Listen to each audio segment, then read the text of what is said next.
Welcome to our final spring Women's Leadership Forum titled Utahns' Perceptions of the Challenges Facing Women and Girls. I am Dr. Susan Madsen, founding director of the Utah Women in Leadership Project, and I'm also the Karen Haight Huntsman Endowed Professor of Leadership in the John M. Huntsman School of Business at Utah State University, and I'm the host and will be presenting today along with others. So I wanted very quickly for you to see two of the UWLP staff. Colleen Anderson is the Associate Director, and she is going to be answering questions as you have them in the chat. So thanks for joining us, Colleen.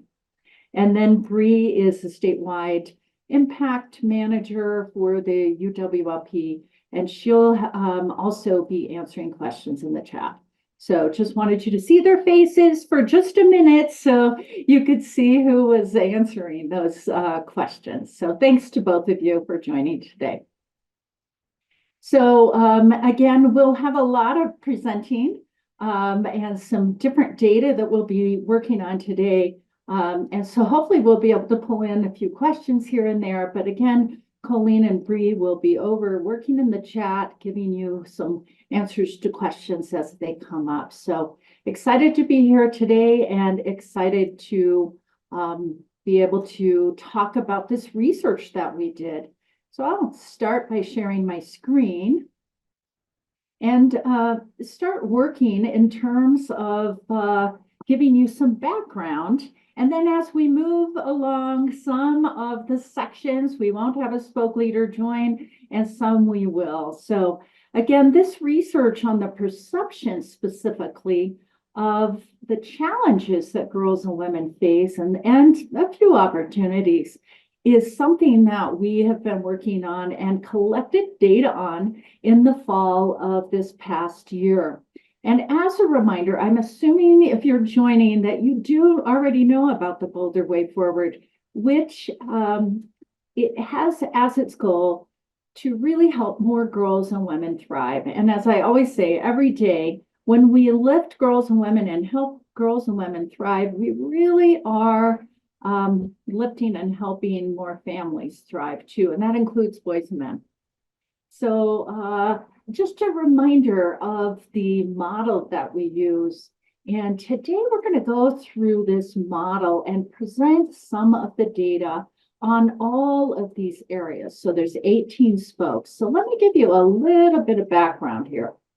So the Utah Women in Leadership Project researchers conducted a statewide study to establish a baseline of public perceptions related to, and we use these three words often, the awareness, understanding, and attitudes around the challenges that Utah women and girls face. And we created an 80-item survey that was based on existing literature and survey instruments and guidance from experts and the baseline data that was needed by Boulder Way Forward leaders in each of the 18 areas of focus. We really worked with the spoke leaders in each of these 18 areas as well to make sure we had questions that were going to really be important, hopefully, and we may adjust some in the next 6 years. So this is a 7-year movement. We also had 13 demographic questions and 2 open-ended questions about the greatest challenges and opportunities that women and girls face in the state. Now, I must say that this morning we released, so we have 18 reports, and actually we have a 19 because we had some questions about male allyship. And the last 3 reports were released this morning. So all 19 are now out. So back to the slide, we had 2 samples. The first was really a convenience sample, and those of you joining may have taken that. It was a convenient, and about 2,000, well, right at 2,855 Utahns. I think we had about 25 counties in that one. But it was a convenience sample, so we had a lot more educated, higher income, and I knew that would probably happen based on the people that are following us on LinkedIn and so forth. We also, on top of that, did sample 2. So remember these 2 when you're looking at the visuals. Sample 2 was 650 people And that one was, I believe, in about 22 counties. And that was a representative sample. And we worked with Qualtrics. We paid them to do this sample and get that out to more representative sample. And so there are some differences, and the slides will talk about those differences. So let's go ahead and just dive right in. And so in the first one, we're going to start. If you look at this arrow, when I put this slide up, you'll know where we're at in terms of which category. So we're going to go ahead and start with education. So Melanie, I mean, is joining us, and good to see you. Can you pop on your camera? There you go. Thank you so much for joining us quickly. So we just have about 3 minutes per spoke because we have 18. And so I'd love to ask you, and Melanie Jukes is part of the Empowering Financial Wellness program at Utah State University. Thanks for joining. Thanks for having me. So we have 5 slides actually. And so tell me a couple of your thoughts about this first one. I am aware of resources that help me achieve financial security. And for all of you joining, you'll see actually 2 things. When you glance at the black one, and these are 1 through 7, strongly disagree to strongly agree. And the black one is the more convenient sample, and the gold one is the representative sample. So any thoughts about this first one? What stuck out to you? Well, what's great is that over 50% selected a level of disagreement. I was reading my notes wrong, sorry. But 56 selected that they disagreed or had lack of surety in this. And we actually kind of expected that based on what we've heard and read in reports and about usage of resources. And that's a main goal of our spoke, is to bring financial education resources to light. There's a lot of resources out there in Utah, many organizations working toward a common goal of increasing financial wellness. And this shows that some are aware, but not all. Yeah, it's kind of in that unsure, neither disagree, a little bit strongly agree, or somewhat agree. So there's some work to do. And as we move forward, we're going to have to go fast, but you can glance over to the right side and see just a couple of the demographics. So how about this second one? I have utilized resources that have helped me achieve financial security. We're noticing that younger audiences are utilizing less, which makes sense, I guess, when you're looking at life spectrum, life experience. So that's one way we can navigate this a little bit, is who's using that less. Also, people who are divorced feel like they're utilizing resources lower than the rest of the demographics. Yeah, and both men and women were about similar in that. So again, you'll get used to these slides, but remember the black is our convenience sample. And typically that's higher, or lower, depending on what it is, than the other one, but right in that neutral zone, more than we would like to see. Look at this next one. Now these are high scores. This is so great. So nearly everyone believes on both samples that they should understand their own finances. This is a valuable topic for Utahns among both men and women and across almost all demographics. And I found it interesting, that women's agreement was even higher. Like, I need to understand these finances. So thank you. And the fourth one, I can manage my personal finances independently and make informed decisions to improve financial wellness. Any thoughts about this one? Yeah, so you can definitely see the difference between the non-probability and the representative sample. There's definitely work to do here. If we've got 97% agreeing it's valuable, but we're hovering lower on who actually feels they can. There's that disconnect. And we expected this based on other reports and data and statistics that are out there as well. Well, thank you. And then the last one, it's important for women, and we asked men and women this question, right? It's important for women to be competent and confident with money. I love that question. Yes, this is great. It's a fairly easy sell. Both men and women feel that it's important with women being significantly higher, but when you see those numbers, the 6.7, the 6.2, that's still high. Yeah. So what's next is moving that belief into action. And we know how to do that as a spoke. We have the tools, we have the resources, we are working with people who have those and have the education. And our next step is getting it to those who believe it's important, but don't have that confidence to make those informed decisions. So there's work to do on building that awareness and helping people, but we're here to do it. Thank you so much for joining today. So I'll jump into the next one, and we have at least one, maybe two, of our spoke leaders joining us for higher education attainment. So excited to have Katie Massey from the Utah System of Higher Education and Jessica Miller from Promise Partnership. Thanks for taking time to jump in for us today. So we have 4 questions. So the first one was, in addition to improving economic opportunity, higher education is also important for, and we have 3 things, like intellectual growth, personal development, lifelong societal contributions. Did this surprise you at all? Who wants to take this one? Katie? I'd like to if I can. Yeah, thank you, Susan. Great to be here. So as I was diving a little bit more into the data in your report, the thing that stood out to me as a trend in this particular question was that those who already have higher degrees were more likely to be in agreement. So I don't think that that is a surprise, but what it tells me is something that our Board of Higher Education in the state is very aware of, and that is that we need to do a good job of making sure that we engender trust and the perception of value in higher education, not only financial value, but economic value as well. So it really reinforced the work that they're doing. Thank you so much. Jessica, do you want to take on this next one? Inclusive environments are critical to cultivating cultures of belonging in higher education. So this is an interesting one, and just the words are interesting because of the kind of the climate that we have right now in the state. Any thoughts when you looked at this? Of course, the convenience sample is much higher, but still we're on the agree side. Yes, thank you. Yes, that's exactly what I wanted to point out, is that this did surprise me, given that inclusion has become kind of a very problematic term in our current climate.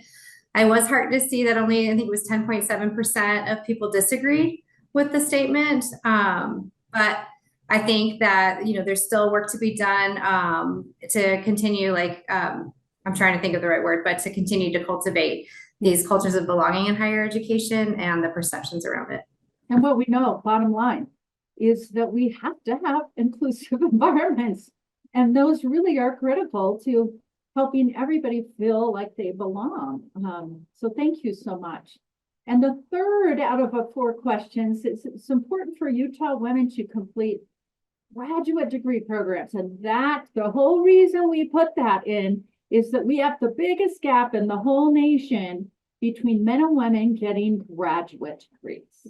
So who wants to take the, Katie? I saw you unmute. I'll throw. I have so many thoughts on this one. I have to claim it. So yeah, I think, you know, from the Utah System of Higher Education perspective, we have all types of education in our system, from technical education all the way to terminal degrees. And so I see the value in all of it. But I also see that master's degrees, PhDs, particularly those terminal degrees, when we think about the other dominoes that need to fall that you'll talk about in your data later about women in leadership positions and the gender pay gap, and we look at moving the needle, this is the first domino that has to fall, right, to open up those opportunities in an equitable way for women. And so when I read into the report and saw that women were significantly higher than men to agree with this statement, that to me is the core of what we need to be focusing on in this report, and that this is an opportunity to really emphasize that value and what it will do in the long term for our economy, our workforce, and our leadership. Thank you so much. And Jessica, you want to take this last one? You've got the 2 about really inclusive and belonging environments. This one is women students of color face more barriers than other students when pursuing careers in high, and I would broaden it in other things as well, but this one in high wage, high demand fields. Well, first I would ask you, why do you think we added this question? And then what are some of your thoughts? Yeah, that's a great question. We wanted to see what the perception was because we are in the climate that we are around women of color specifically, to kind of really understand where people are seeing barriers. And we do know that women of color do face more barriers in getting more graduate degrees and getting degrees and bachelor's degrees as well. And so this was just something that we were interested in. Also connecting it to the high wage, high demand, I think was really important because we know that from workforce perspective, there's a lot of folks trying to increase diversity in their workplace cultures. And so this is super connected to post-secondary. Thank you so much, you two, for joining me. I know it was quick, but appreciate you popping in. Thank you. So our next area was the K through 12, and this actually connects over as well. So it is important for girls in K through 12 to have strong math skills for their future career in life. And one of the reasons we put this on, and there's 2 questions out of the 4 actually, this is really interesting, is that we do on Wallet Hub, and they pulled this from other data sources, we have the biggest gap in the nation in 8th grade math scores between boys and girls, with boys being higher.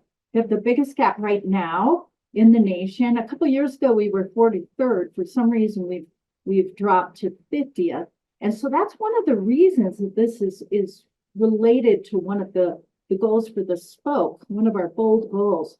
And so what's interesting about this is that most people, if you look on that, we're at a 6.1 and a 5.56, depending on the sample. Most people, especially those in the convenience sample, are saying, yeah, it really is important. I think a lot of people understand this. Our representative sample, not as high, but women and men's were about the same. In many of our questions, we have differences there. But as was expected, the more education, the more agreement. Our second of 4 questions was, it is important for girls to complete CTE, which are career and technical education pathways in high school. And so if you look at those 2 bars, again, overall with women and men, most people, especially on that convenient sample with more education, the more education, we tend to see more agreement. But that was around, very close to agree. So between somewhat agree and agree. And still in our more representative sample, people are saying, yeah, that is important for women. So there's still work to do, but it's interesting to see where we're starting specifically in 2023. And then again, we'll be doing measurements of the questions to see how perceptions are changing in the next 6 years. So the third one is, it is as important for girls as it is for boys to take advanced coursework in high school that prepares students for post-secondary opportunities. And again, in our convenient sample, really high, almost, there were very few people that disagreed, but almost to the strongly agree. And then even, almost agree for the representative sample. So I'm thinking, people in Utah are saying, yeah, we're getting this. We need to do this. The application of that is really going to be the challenge, right, to move forward. And then one more on the K through 12. I know we're whipping these along here. It is concerning, this one's back to the math. It is concerning that the nation's report card math scores for 4th and 8th graders in Utah are lower for girls than they are for boys. So that was just a general. And so there is significantly more concern among our bigger sample, our convenience sample from around the state. Still somewhat agree with the other samples, but the women's agreement was significantly higher than men's, quite a bit. Even though men's was good too, that we are concerned that we want boys and girls, I think most of us, to have good math scores. And math connects over to what courses you take in high school, what majors you choose. STEM fields often are related to math, almost always other kinds of things. It really is important to shift that and move that along. So now let's shift over to, you can see this arrow. We have one spoke, a big spoke in community engagement. So let's move over to that. And for that, we have 4 questions. And we have Nina joining. Are you in your car, Nina? I am so sorry. I'm traveling out of country today. So yes, I am. I'm glad you could join. Nina Thank you. is with the Utah Women Run. She's a community advocate and also a spoke coordinator. And I know Lori was going to jump, or not a spoke coordinator, but a spoke leader. And I know Lori was going to join if she could, so I'm assuming she may not be here. But let's talk through really briefly the 4 questions that we asked. And the first one is, if a woman were to serve in a political role, it would negatively impact her family. So this is the first negative kind of I question where you know it's good if it's lower, right? So what thoughts came to mind when you saw these results? Well, obviously, I'm optimistic, and so many people feel like that isn't a barrier, because I know that's something I've personally heard in the last 30 years of engagement.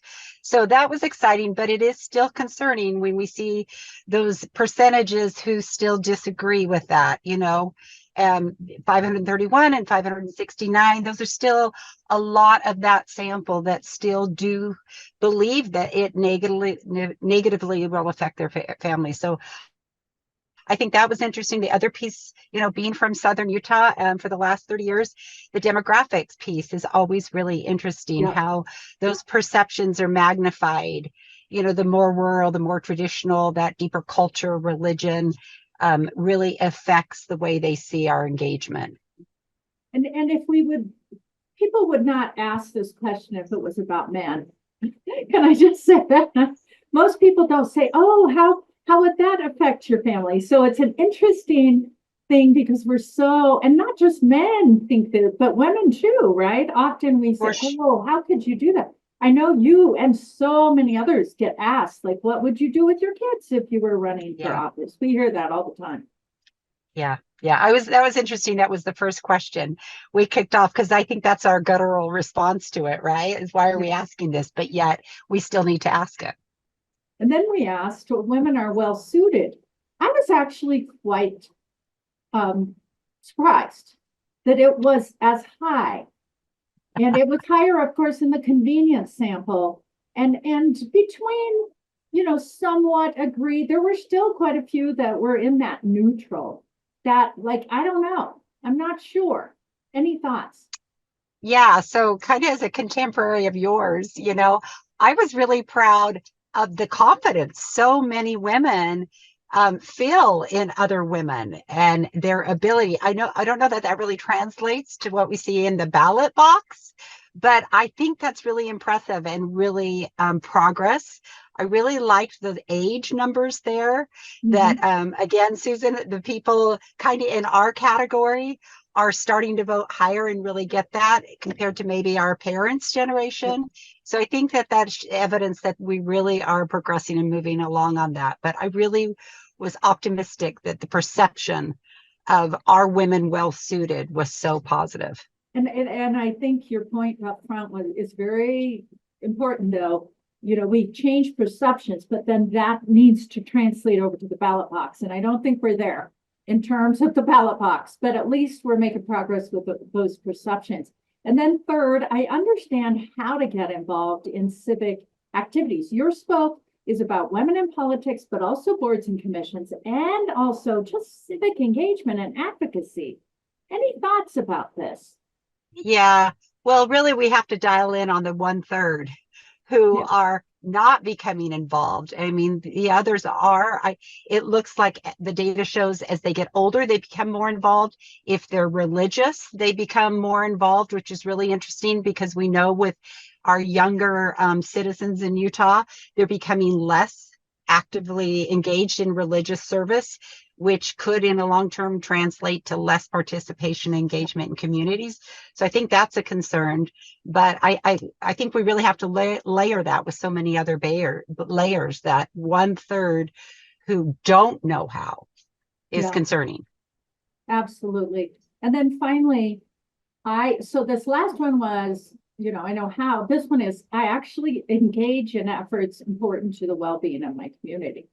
And so this Yeah. one again, that representative sample is right there in the neither disagree, agree, but a little bit over into the somewhat agree. Yeah, I thought that was really interesting. That was a really nice mix, right? On the response to that question. I'll just use my last minute just to emphasize the demographics, again, from rural Utah. I think it's really important that when we do this kind of work, and that's why I love Boulder Way Forward, because it's a completely statewide initiative, but really must recognize how different people in Utah feel about issues just by the demographics where they live. And that one, I really love that question, because in the end, on the counties, it didn't seem to matter. You had some of our largest counties and populations, as well as our very smallest, really feeling and the importance of being engaged in community. And I think that's really the win, right? Is how do we move this book forward to accomplish that statewide more? Thank you so much for joining today. My pleasure. All right, let's move over now to safety and security. You can see my arrow. There are 5 different spokes here. And again, we asked 4 questions for most of the spokes. We had a couple of extra for a few. But our first one, and I don't have anyone else joining, so I'll just talk about this one. Our first one, and this one is really, in fact, I spoke about this last week. This one to me is quite concerning, honestly.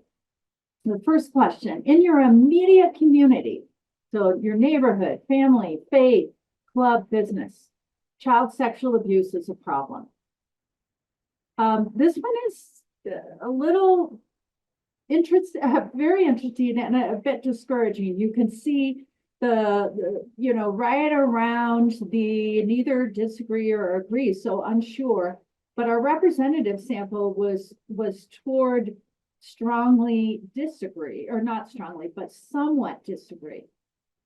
And so what we know in the state of Utah is that 1 in 7 children will experience sexual abuse. And what we are hearing in this survey from Utahns is probably not, it might not be in my community, or I just don't know. And so we're not going to be able to move the needle in this area that is so critical unless we get awareness up. So we've got a lot of work to do. But at least we know where we're starting, and then hopefully we can, as a whole community, everybody listening in today and everybody, be able to shift this.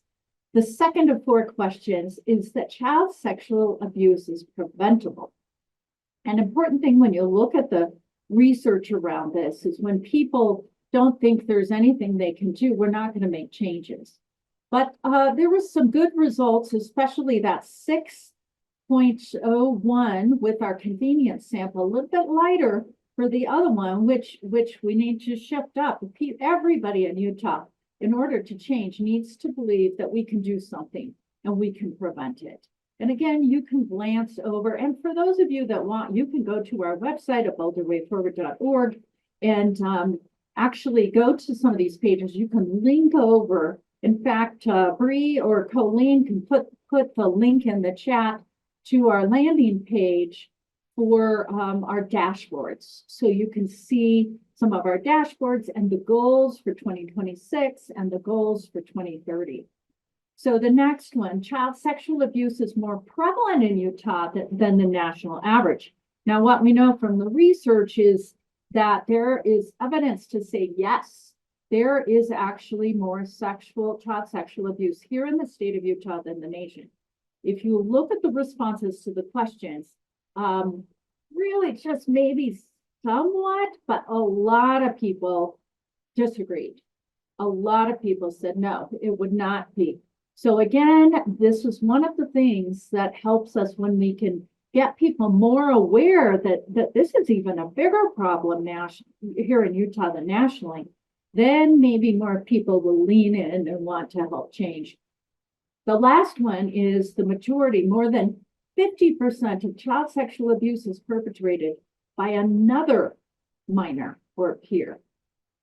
Interesting, look at this, very close, but it's right around unsure, but I have a few people disagreed. Some, it's a pretty wide, what we call standard deviation. So there's people that agree and disagree, but what we know is this is actually a true statement. That's a lot of child sexual abuse is perpetrated by another minor. So a teenager, older child, and so there's a lot of work to do here. So the next one, and I'm hoping Leah Moses was going to join us. So hopefully she is in and I'll watch for her. Oh, there she is. Excellent. So Leah will turn on her camera. Baby, there you are, Leah. I'm so glad. So Leah's with Intermountain Health and one of our spoke leaders for domestic violence. Thanks for joining me today. Yeah, no problem. I was so fascinated by these results, and I'm looking forward to sharing them. So the 4 questions follow a pattern after the others that we've already heard. I just wanted to make just a quick statement in the beginning that overall, I think that the results that we see even on all 4 questions show that people still believe that domestic violence is a closed door issue, that we don't discuss it openly enough. And we also found through some of the results that it's quite gendered issue. So women and girls are much more disproportionately affected, but yet women are more concerned and a little bit more aware, or maybe a lot more aware than men. So that's where we asked the first question, domestic violence is a problem in my community, and women agreed significantly higher than men. Also, it was interesting that separated and divorced people who responded, also those over 40 and with children, had a stronger agreement. So in some ways that does fit, right? It's people are basing their answers on their own personal experience. Full-time homemakers and people who were in Utah for less than 5 years had the lowest agreement. Yes. That was interesting. Yeah, I found that interesting. Yeah. So our number 2 is when considering domestic violence, emotional abuse is just as serious as physical abuse. This one really kind of surprised me that there was as much awareness. Give me your thoughts, Leah. I was surprised too. I mean, I wasn't surprised about the women's agreement higher than men. More education had people with more education had a higher agreement. That also made sense too. There are some nuances to emotional abuse. I think sometimes education also means that there's been a little bit more searching or maybe trying to understand the nuances, such as finding, the power and control wheel and understanding that it's more than just the black eye, broken arm, right? When we talk about the definition of abuse. The other thing too is that religion, children, employment, or county made no difference in this one, which I thought was interesting. And, so the biggest variation was gender. Yeah, I think, Leah, even 5 years ago, 10 years ago, this would have been lower. I think that's emotional mental health, but emotional abuse it's at least looking at this, it feels like there's some awareness that probably wasn't there even 5-10 years ago. Any thoughts about that? Yes, and I think we have quite a bit of work still to do. Yes, I do think so. I think that all of these questions are going to be helpful in driving just a more strategic approach rather than a triage kind of approach. The next one, I know where to find domestic violence resources and support in my community. Again, women agreed higher than men. The strongest agreement came from actually both ends of the spectrum, less than high school and graduate degree categories. So it seems like this middle range education demographic needs some support in understanding where to find resources. And then, of course, the respondents who selected household incomes above had the strongest agreement. Sometimes I just want to put a plug in. There is a tendency to believe that domestic violence only happens or more often happens in lower socioeconomic communities. Yeah. It's not always the case. Yeah. So I think, the income response was interesting to me as well. Yeah. And then the last, I know how to take concrete steps to address domestic violence in my community. This is such an important one to me. The other night I was in the emergency room with a woman who needed help, And I was really impressed by a couple of the staff responses. And then there was a law enforcement response that was somewhat helpful and then not as helpful, and just really fascinating to watch the process. And I see it in my own work and also through the Utah Domestic Violence Coalition too. But do we really know how to take concrete steps? Well, women agreed. Similarly to men, which I thought was also interesting. The older the response was very high. I mean, we have a lot of people that are disagreeing here, so there's work to be done. Yeah. And then the age difference was also fascinating to me. I noticed that. And but one thing I thought made sense was that parents were more likely to agree. I don't know why that's the case. I'd be very curious to find out why. Is it exposure through public education, or is it something about community and family that somehow makes a difference? I'm not sure. We'll have to dig into that. Yeah. Well, thank you so much for joining. I appreciate it. You're welcome. And thanks for your service in the role of being a spoke leader. Yes. Thank you. So we'll move over to poverty, and I'll do this one on my own. If one is experiencing poverty in Utah, it is the result of their own choices. And so one of the things that we're getting to here is that, yes, some choices impact that, but often there's a lot of things in life that maybe is not connected to other choices, their own choices. And so you can see that on this one, you know, people are disagreeing, which is the preferred angle, but there's still work to be done. And women's disagreement were significantly stronger than men's. You can see divorced disagreed strongly. You've got some income things as well. There's still work to do, but at least we are becoming more aware that we just can't 100% blame the people for what happens in their lives. Same kind of question with homelessness in Utah. It is the result of their own choices. This is a complex topic, and as many of you know, there's mental health issues and other kinds of things. Again, people are disagreeing about the same as poverty, and you can look over into key findings and look, and all of these reports are online. You might, I'm not taking time to read the chat, but if someone can put the summary page, you can get to and read more details about each of these. Our third question in our poverty and homelessness spoke was, I don't think there's much I can do about poverty and homelessness in my community. So very interesting question to see how empowered are we as community members. Do we think we can, that our work will do, that our leaning in will do something? And you can see that people are disagreeing, but there's still room for work here, that people are saying, yeah, I do think that there is something I can do about poverty and homelessness. So that's good. And the last one, a lot of people agreed with this one.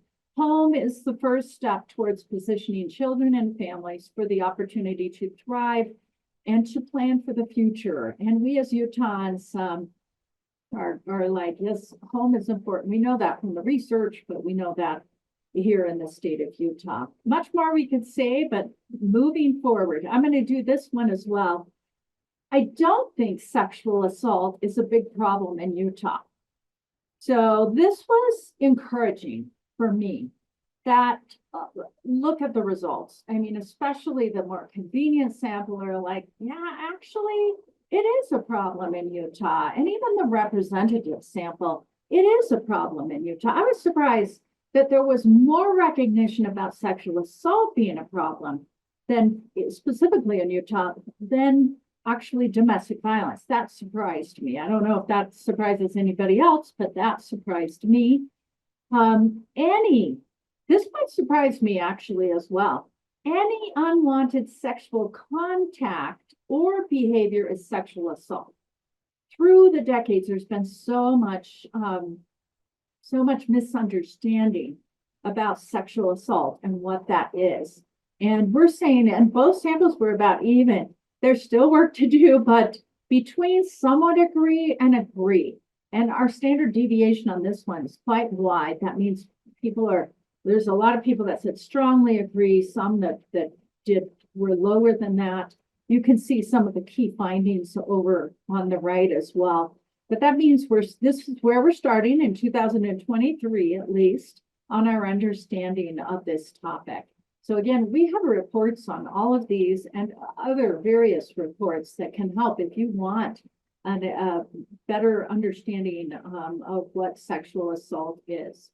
And the third one in sexual assault is I don't think there's much I can do about sexual assault in my community. Again, a similar one to one we just talked about.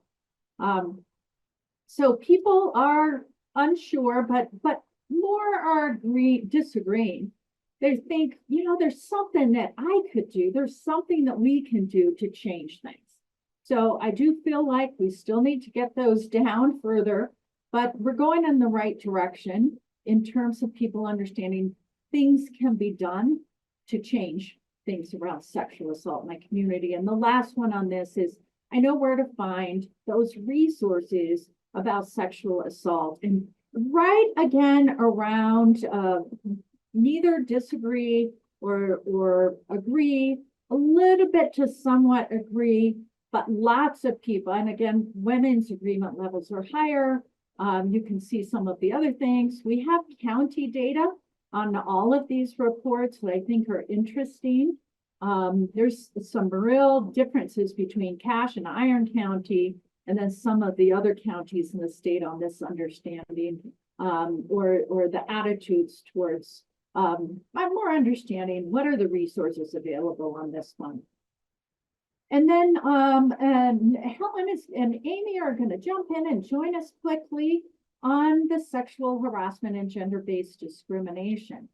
So happy to have Helen Nags here from New Skin, and then Amy Morgan, who is an attorney, jumping in to join us for a quick discussion about their spoke, which is again, sexual harassment and gender-based discrimination.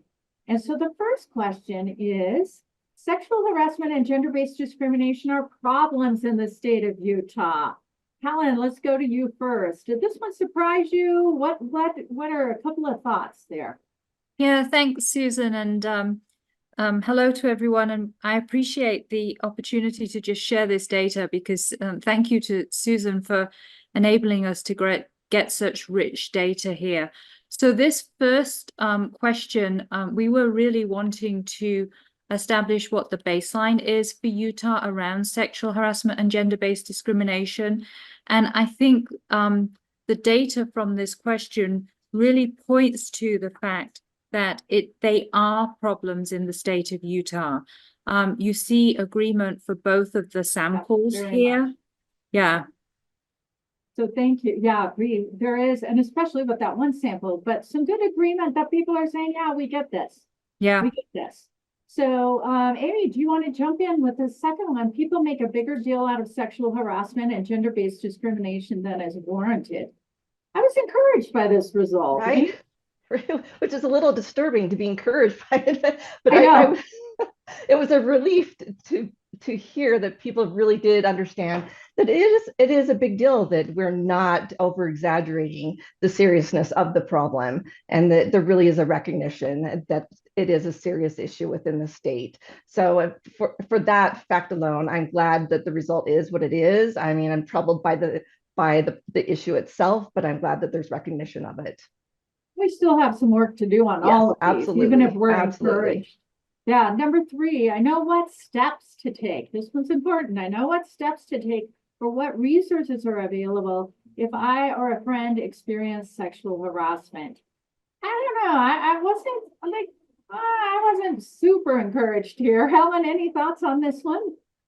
Well, I think this picks up on what you just said, Susan. What are those steps that we can take?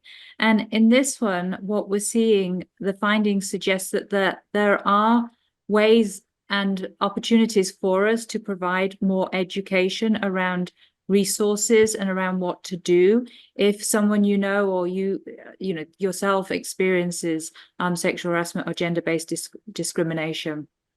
Thank you. And then lastly, I trust that most organizations in Utah would appropriately handle a sexual harassment report. Oh dear. This one is really interesting and we need to make changes. Amy, any quick thoughts? Right, herein lies the crux, right? Yes, Right.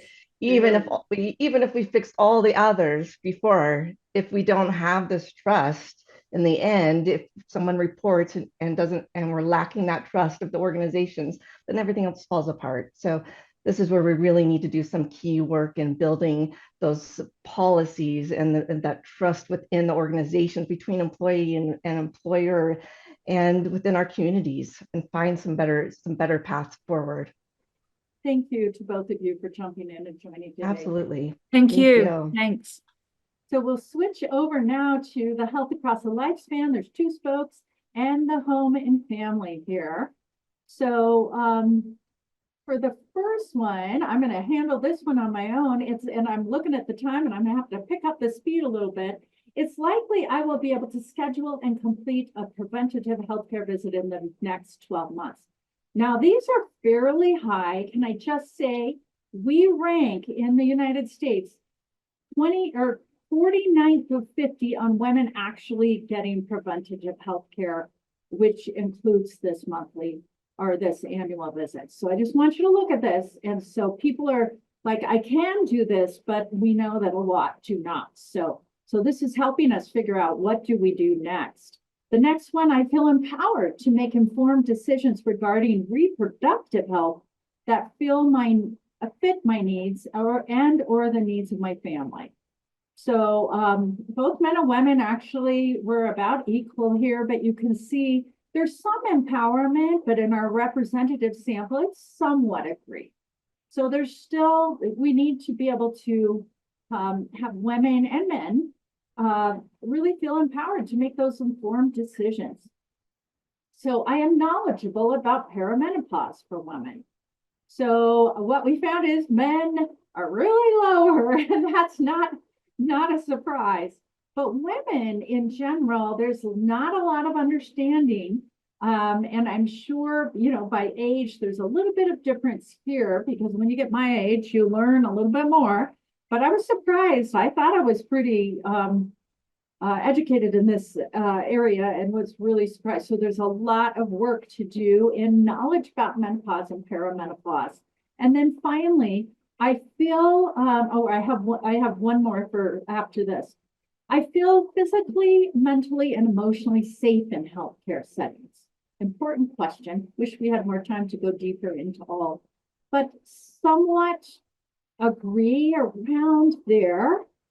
And then last one, it is likely one of my healthcare providers will effectively screen me for intimate partner violence and connect me with resources if needed in the next year. This is something that needs to happen, that is being pushed to identify. We are high on violence, specifically with girls and women. And so there's definitely some work. We have a baseline now, though. And so the next one, we're moving quicker now on the home and family. And I believe we have someone joining us in just a minute. We have 4 questions here. And so Lisa Stoddard-Reeves, who is a spoke leader for home and family, is popping on. I see her name. Hopefully your camera will come on. There you are, Lisa. And so we're going quick and we're a little behind, so we'll move it through. But I have an equal voice in decision-making in my home. Some of these results in this section really surprised me, and we're going to have to wrestle through and do more research to understand. Any quick thoughts? Yeah, thank you for bringing that up, Susan. This one was interesting. I mean, home and family is very broad, so 4 questions was really tricky. And on this one, we tried to combine 2 goals, and we saw when the results came back as problematic. Likely what we actually ended up measuring was the amount of emotional labor that women are doing in their relationships. Because they are doing a lot of decision making. What are we having for lunch? Or, what are we having for dinner? What's the grocery list? All those kind of things. So this is an area we'll need to dial in probably next year to get down to exactly what we want. Right. So we talk often about I feel the load of domestic labor is shared equitably in my home. Men's agreement level, we're more, definitely higher than women's, right? Right, yeah. And so any thoughts about this one? No, it wasn't surprising because this is what national data shows us. And I hear a lot of people say, well, it's because we have a lot of stay-at-home moms and we value the home and family. But what we also see is that when women are the primary breadwinner, they're doing more domestic labor. So we've got some work to do so that we can share that balanced load. And how And about then this caregiving? Yeah. Yeah, it was really similar actually. And again, it wasn't surprising because what national data shows us is that women are the primary caregivers for children, for elderly, for disabled and other family members. And again, even when women are a primary breadwinner or the equally employed, same amount of hours outside of the home, they're still doing more of the caregiving. And then So the we have final one. And this one was another one that was problematic. And we tried to balance that with this equally word, but it didn't come back like we hoped. And what we know from research in this area is that we have to ask a lot of questions to get at what we're really trying to measure. What we see in research is that women aren't rating their satisfaction on pleasure. They're rating it on basically two things are the primary things. If it didn't hurt and if their partner was satisfied, then they rate their satisfaction high. That's problematic. And why it's problematic is it causes a lot of conflict in relationships. Well, thank you so much. This one, some of the questions ended up really well. This one we'll probably have to wrestle and then pull in other researchers to go deeper. Thank you, Lisa, for joining today. Thank you, Susan. And now let's jump over to workplace. I think we're on the last piece. Have we done them all? I think we have. And so we will move right over to childcare. And I don't have anybody joining me for this one. Access to childcare is an issue that families face in Utah. Oh my gosh. I was just in 4 rural counties earlier this week, and every conversation we have, everybody's saying this is a problem in our counties. And what we see is from this, especially that convenience sample, but also somewhat agree with the other sample as well. And of course, women's agreement was higher than men's, but men was pretty high as well. So our second one in this area, important wording here, that child care providers are professionals. So that's interesting because there is some attitude that they're just babysitting. But we don't have time to go all into the depth, but really quality child care providers are truly professionals, and many of them have heartburn or sadness that they're not treated and acknowledged as such. Our third one, childcare and pre-K programs play an important role in early childhood education. There is quite a gap between our two samples. Somewhat agree for a representative sample, but the research is absolutely clear now, absolutely clear, that those programs, the early years in a child's life, are critical actually to the rest of their life in so many ways. And then finally, government has a role in addressing childcare in Utah. We have not until the last couple of years done much at all in our legislative session, and still not enough because it's a private issue. I'm putting quote marks here, not a public issue. What we know is it's private and public. And so most Utahns are saying, yeah, government does have a role here in addressing childcare. And then let's move over to entrepreneurship. If I had the opportunity and resources, I would like to start a business. I love this. And so you can see that actually our representative sample was even higher. Women's agreement levels were significantly lower, however, than men's in this particular thing. And higher education meant higher agreement as well. So we want to make sure men and women know, that they can start businesses, and make sure people know that if they want to, there's resources around. A few more for entrepreneurship. If I started a business, my family and friends would approve and support. So really getting close to agree. And the agreement levels between men and women are about the same. So that's good news. Still some work to do there, but some good news that people are feeling like, yeah, people would support me if I decided to start a business. If I started a business, it would grow to be big enough to employ others. So we know that that we have many women's businesses, but we have a lot fewer that have one other employee other than herself.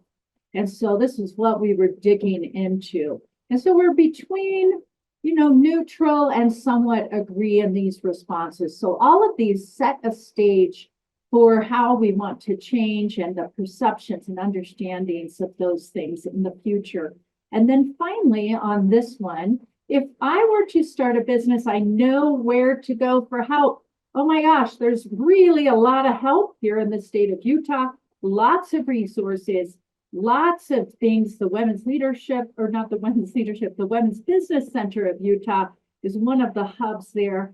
And what we found out here was a lot of people don't know where to access resources.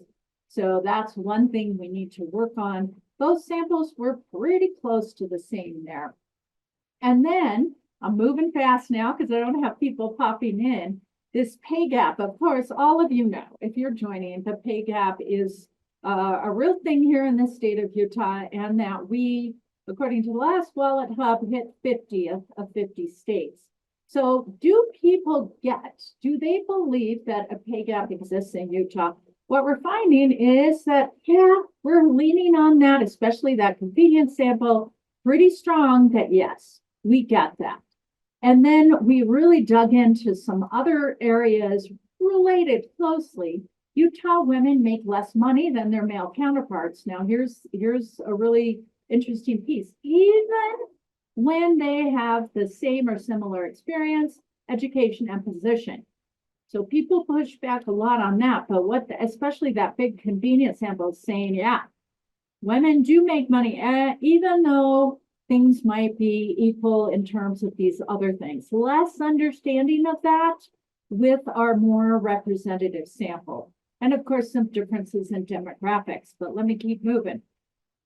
Utah's pay gap exists because of women's own choices, their career breaks. So as many of you know, I wish I could see all of you, that is a piece that people push back on.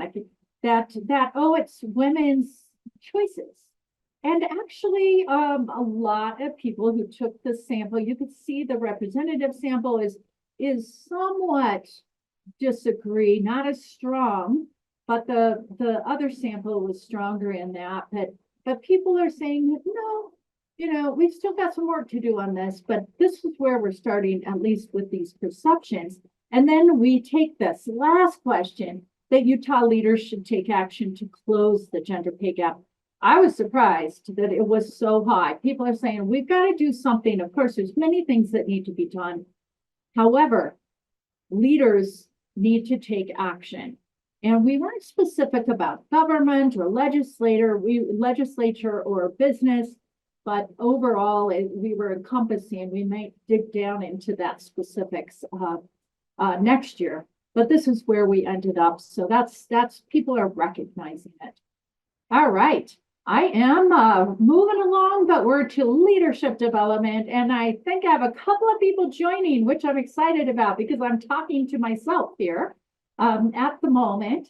And so we have Shirlane Quayle, Women's Influence Network, and Jamie was going to pop in or maybe not, but you're here, Shirlane. So we have a few questions here that we'll go through briefly. But the first one is, I aspire to be a leader. I was surprised at this one. What were some of your thoughts? Yeah, I was excited. Our spoke was really excited to see that especially women's agreement levels were really high. It sets us out in a good baseline and lets us know that we have something good to build on, as we'll kind of see in the next slides. I thought it was really interesting on that one, especially that non-parents had such a high rating. And then on this one, others consider me a leader. parents had significantly stronger agreement, especially those with teenagers. And so that lets us know that there are some demographics within that we can really focus on as we start to say, ooh, you don't aspire to be a leader necessarily, but others see you as a leader. How do we close that gap with opportunities, et cetera? I like that. And we've got some work to do, but still in that direction. And women more than men, which was surprising. We want both. It is important for me to pursue opportunities to develop leadership. This was in that positive direction. Yes, in that positive direction. And again, you know, women's agreement was a little bit higher than men's. We wonder if men's leadership opportunities are easier to come by, so they don't necessarily feel like they need to pursue them as much as women. And that's not necessarily a good or a bad thing. It's just something to be aware of as we're looking at how do we build that aspiration to pursue these opportunities, and what do they look like? You know, do we even recognize opportunities when they come about? Do we see them as women as leadership opportunities, or do we see them as something else? And so there's a lot of deeper understanding we can dig into. Yeah, and this one was, are there opportunities and resources, excuse me, around me? And some here, but don't you think there's definitely some room for growth here? Absolutely. And one of the things that we realize we don't really know is what opportunities are out there across the state. There are so many things that pop up. And so we're in the process of looking at how do we gather data on that so that we have a good solid baseline for the goals that are related to this question in our spoke. Thank you. And then a couple others. This one's interesting. People in Utah are interested in understanding and confronting their biases. And, you know, I've done a lot of work around unconscious bias, and this is like, no, not really. Actually, the convenience sample is like, no, not at all. Yeah, we unfortunately we're not surprised so much with this, but it's also great, again, as we've said already, to have this data and to be able to say, you know, respondents that are older than 60 had the lower disagreement on this, and really start to tap into those demographics within the samples, and going forward where we can you know, build this up and increase it so that we have stronger agreement. Yeah, and then the last one, people in Utah are aware. We need to fix that. Are aware of their own biases, and that representative sample is like kind of disagree, but maybe. But the convenient is like, no, we don't. We're not. And so this wasn't a surprise to me. It wasn't, and I love that it's attached to the leadership development spoke. I think it's also important that this goes along with all of the other spokes too, right? We all have these biases within, and as we've talked about those things, how do we really pay attention to that within our own lives? We really want women to be able to see themselves and lead in any setting they choose, not just at work, even though we are part of that workplace grouping. Leadership development is really about any setting you choose. And so how do we help women see themselves as leaders, tap into those opportunities, recognize those opportunities, seek out those opportunities for leadership development, and then also within that process, start to change some of those biases and the way that we're interacting with those around us. Thank you so much for joining today. Thanks, Susan. Take care. You too. So I'm going to I'm looking at the time, we're cruising along. A few about male allyship. There's a whole report on this. Utah men are supportive of women becoming leaders.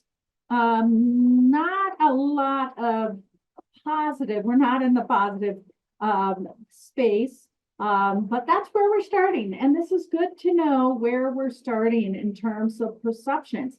As we have have more male allies, hopefully this will move up. Second, men in Utah are engaged in efforts to have more women in leadership. Similar here, the representative sample is a little more optimistic in terms of believing that men in Utah are engaged. I think there are some, but we've got lots of opportunity for growth here. And then Utah men are interested in supporting women. Similar in this one. Hopefully, as we move forward with the Boulder Way Forward, we will see both in representative and the convenience sample progress here. And women's agreement in all of these was definitely lower than men's. And then the last one here, there are opportunities and resources available to help Utah men become better allies for women. And so this one was a little bit higher, but still in that somewhat disagree to unknown place. And the great thing is that there are some more resources that will be available, including curriculum for men to understand and wrestle with becoming better allies for women. There's going to be more coming out, so hopefully we'll see these perceptions increase. So on this one, I think I'm alone on this one, but Pete may jump in, one of our spoke leaders. But this one's organizational strategies and workplace culture.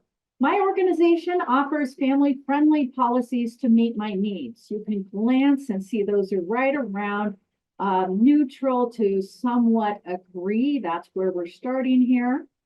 Our second one is, in my organizations, I have opportunities for advancement. Women's agreement levels were definitely lower than men's here, but you can see where we're at in terms of the representative sample, somewhat agree.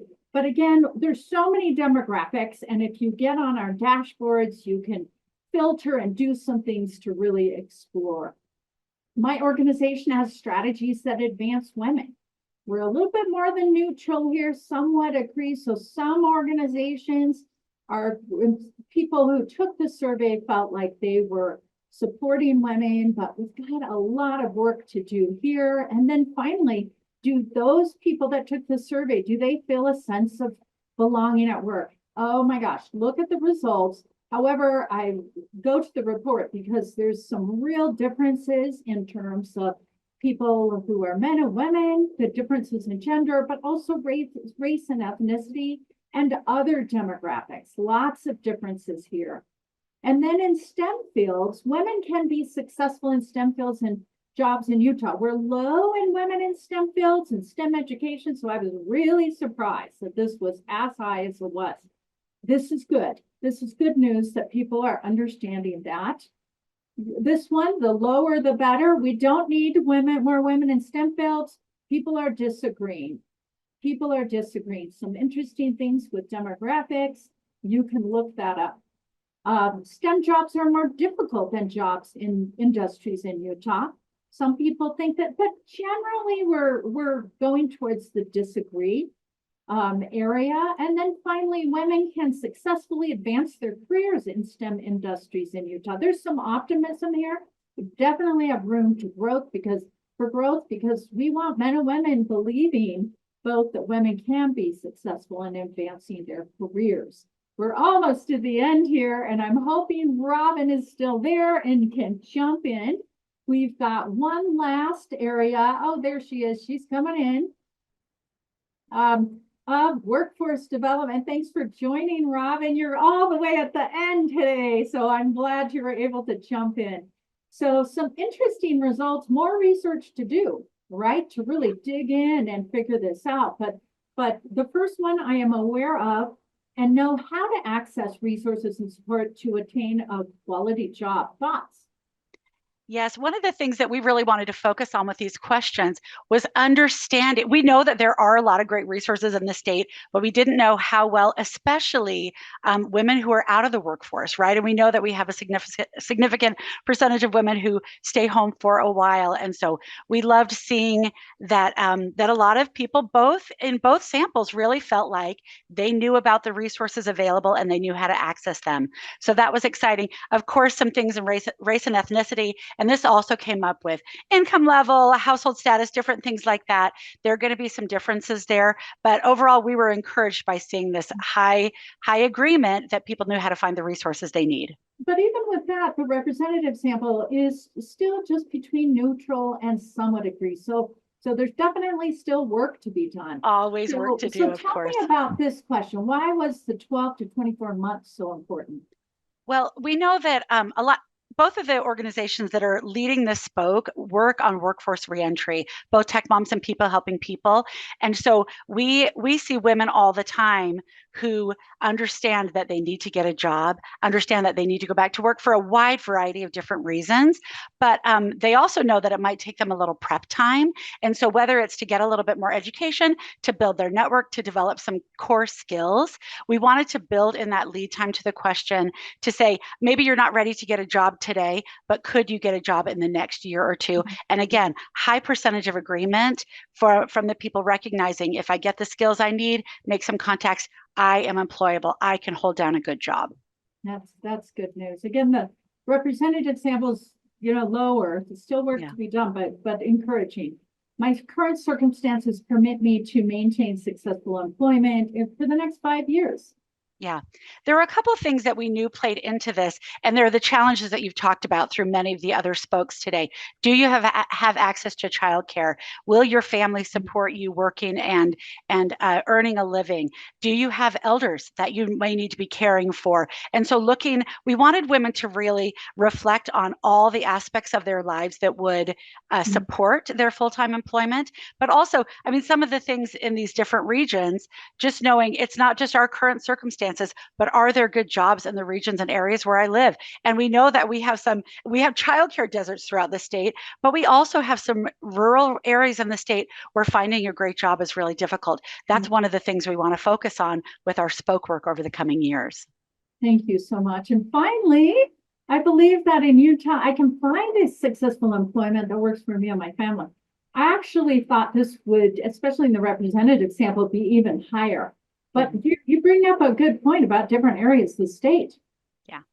Yes, definitely. So again, we were encouraged to see these numbers. We always know there's a lot of work to do, but we were happy to see that so many women believed, at least agreed, or somewhat agreed with this statement that they were able to, that they believe that they could find successful employment.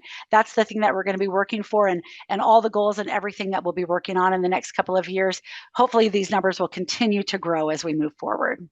Absolutely. And anybody listening in, if you're passionate about the workforce development, about professional part-time work for women, about returnships, about lots of other things, Robin's the one to email over there in her spoke. There's lots of ways to engage. Thank you so much for joining, Robin. You bet. Absolutely. And to finish us up, oh my gosh, one more minute. This has taken us the whole time to get through. But back to just a look at the model. So all of these spokes, all of these things work together and impact each other. And I would, if you are not in the loop yet with the Boulder Way Forward, watch the 15-minute video at boulderwayforward.org and figure out, where do you want to lean in? Where do you want to have more information? More will be coming out. We do have a summit. The start of our second year on June 6th at Zion's Technology Campus, and you can learn more and become engaged. Just a reminder here as we finish up that the Boulder Way Forward really does focus on creating change so that Utah girls and women can thrive. And we might not ever be the best state for women's equality in the nation, but what we can do, hopefully we'll, make some good progress though. But Utah can become the national leader in how to implement positive change for girls and women. And I always say for families as well. So that is really important. So thanks to all of you for joining today. Sorry, I wasn't able to take questions. We finished releasing all of our reports this morning. I wanted to give an opportunity for those of you that like data and research to jump in and get a little bit of a scope of an overview of what's happening in those areas. And then you'll be able to now go to those spoke pages and click on metrics and see they're different than the ones I presented. We really are using as our goal that representative sample and see the goals for 2026 and 2030 to specifically to see how you want to be engaged and what we're going for to try and make Utah again a place where more girls and women and their families can thrive. Thanks so much again for joining today, and have a wonderful day.